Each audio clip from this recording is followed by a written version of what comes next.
Canada was founded by three groups: Aboriginals, French, and British.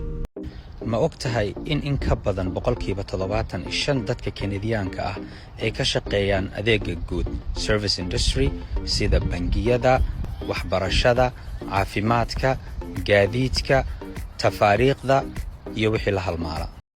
Ma ogtahay Canada in ay tahay wadanka labaad ee ugu baaxadda weyn adduunka oo dhan? Ma ogtahay Canada in ay ka kooban tahay 10 provinces iyo 3 territories?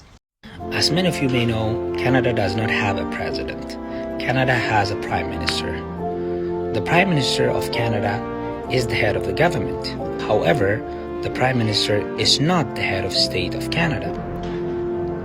So, who's the head of state of Canada? Queen Elizabeth of Britain is the head of state of Canada. Facts: Canada is a federal state, a parliamentary democracy, and a constitutional monarchy.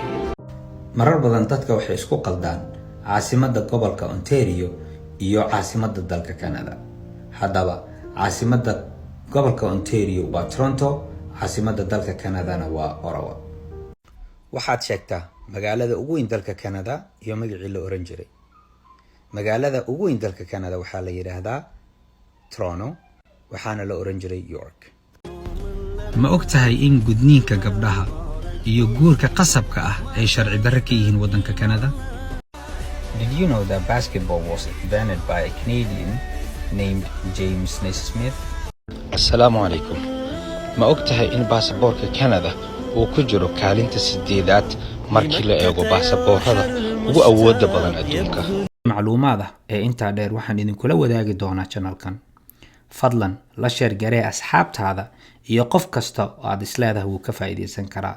Fadlan subscribe saar si ay kuu soo gaaraan macluumaad ku saabsan kooraska iyo kuwa ku saabsan jinsiyadda Canada. Mahadsanidin.